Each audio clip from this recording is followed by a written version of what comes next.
Oke guys, kembali lagi bersama TPB Santuy. Sekarang kita akan bahas operasi-operasi pada deret pangkat. Maksudnya apa? Jadi kayak kalau ada dua deret, kita tuh bisa melakukan apa gitu terhadap dua deret itu. Bisa dikombinasikan atau gimana gitu. Jadi misalkan kita punya deret pertama A1 tambah A2 tambah A3 tambah A4 dan seterusnya. Terus kita punya deret kedua B1 B2 plus B3 plus B4 dan selanjutnya. Nah, karena dua-duanya itu penjumlahan kan, deret itu kan penjumlahan. Jadi udah pasti deret itu bisa dijumlahkan. Jadi S1 sama S2 bisa dikurangin, bisa dijumlahin gitu. Nah, terus deret juga bisa dikalikan atau dibagi. Nah, karena deret pangkat tuh kan bentuknya kayak misalkan X plus X square plus X pangkat 3 plus dan seterusnya gitu kan. Nah ini kan kayak polinom kan, jadi pembagiannya itu bisa kayak pembagian polinom juga yang long division gitu. Ini ada deret lain terus kita mau bagi gitu.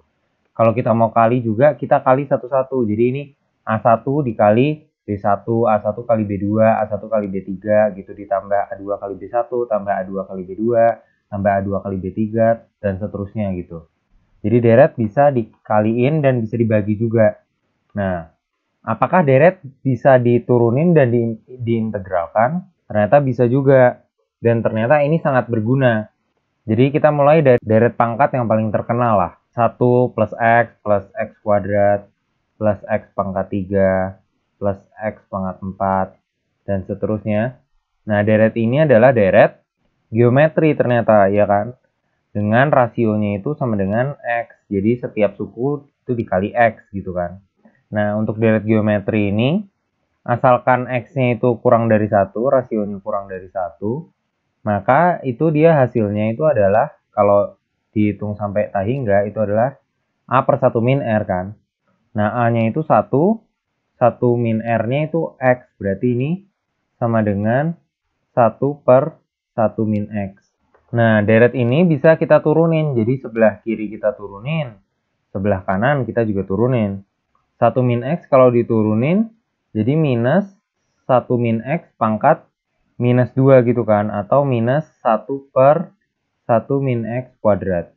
Ini sama dengan 1 turunin 0. X turunin 1. X kuadrat turunin 2X. X pangkat 3 diturunin 3X kuadrat. Tambah 4X pangkat 3 ditambah dan seterusnya gitu. Nah, dengan kita menurunkan deret geometri ini, ternyata kita bisa dapetin deret yang baru nih. Nah, sekarang coba kita integralin. Jadi si 1 per 1 min X kita integralin, kita akan dapat minus ln 1 min X gitu kan. Sama dengan kita integralin, 1 diintegralin jadi X. X diintegralin setengah X kuadrat diintegralin sepertiga X pangkat 3, X pangkat 3 diintegralin seperempat X pangkat 4 dan selanjutnya. Nah, kerennya adalah kita bisa ngitung ln di sini dengan polinom yang simple gini. Ternyata kalau kita ngitung polinom gini sama dengan kita ngitung ln. Nah, terus kita bisa manipulasi juga ini. Jadi, misalkan kita pengen dapat ln mutlak 1 plus X. Gimana nih caranya? Ya udah, kita ganti aja X di sini dengan min X gitu. Jadi kita dapat 1 min minus X. Jadi 1 plus X gitu kan. Ini minusnya kasih dulu deh biar gampang. Nah, ini terus semua X kita ubah jadi minus X. Berarti di sini kita punya minus X. Ditambah suku-suku yang pangkatnya genap nggak berubah. Suku-suku yang pangkatnya ganjil jadi negatif. Nah, terus tinggal minusnya kita kalikan sisi kanan dan sisi kiri dengan minus 1.